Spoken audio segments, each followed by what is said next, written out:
La Fédération Santé Mentale France, c'est une fédération qui rassemble l'ensemble des acteurs en psychiatrie et santé mentale.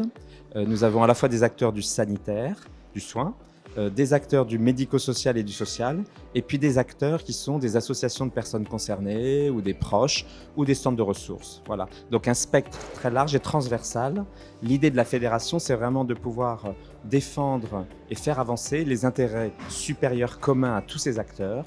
Voilà, et du coup, dans nos missions, on va vraiment avoir, ce qui nous tient à cœur, c'est de développer et d'essayer de défendre les droits des personnes concernées pour avoir accès à des soins de qualité et des accompagnements de qualité dans leur insertion, voilà, sur tout le territoire. Et on va essayer, premièrement, d'animer nos adhérents et les acteurs en proposant beaucoup de journées, de congrès, de rencontres pour échanger les pratiques, travailler ensemble. On va également faire du plaidoyer pour faire avancer la cause dont je parlais. Et puis, on va également être organisme de formation. À travers cela, l'idée, c'est de sensibiliser, mais aussi de changer les pratiques et d'accompagner dans le changement des pratiques, ce qui n'est pas forcément le plus simple. C'est indéniable, la prise de conscience est de plus en plus importante. Il y a plusieurs raisons à ça. On va dire qu'un déclencheur a été la crise du Covid, qui a vraiment mis la lumière sur certaines situations, l'isolement, la difficulté psychologique d'ailleurs de certaines populations, les jeunes en particulier, mais pas que les jeunes.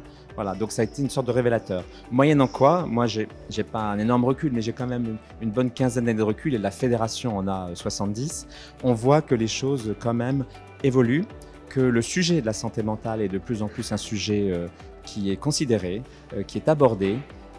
Voilà, les choses montent.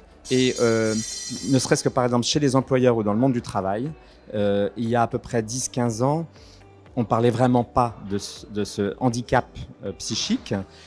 Aujourd'hui, rien n'est gagné, mais on voit que vraiment c'est un sujet que l'on peut aborder. Il y a beaucoup d'actions qui sont faites. Il y a également des outils, des dispositifs qui sont mis en place de plus en plus.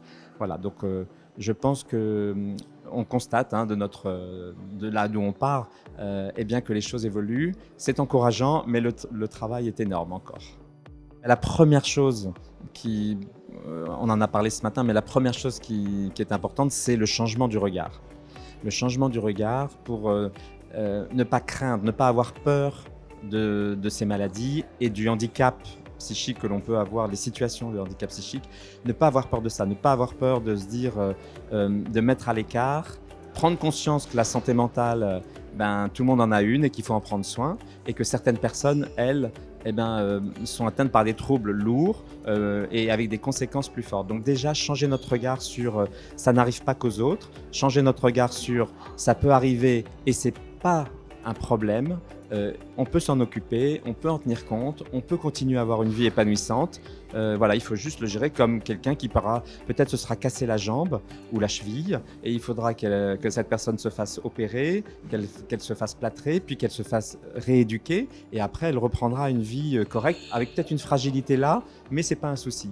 Voilà, donc je pense que c'est important de ce changement du regard. Et le changement de regard, on l'a grâce peut-être à des sensibilisations, à des formations, aussi à des témoignages, le fait que certaines personnes prennent la parole en témoignant de ce qu'elles ont vécu, de ce qu'elles vivent, et que ce soit les personnes elles-mêmes, mais aussi, moi j'y crois beaucoup, que ce soit aussi les collectifs de travail ou les managers. Voilà. Comment est-ce qu'on peut faire pour ne pas rendre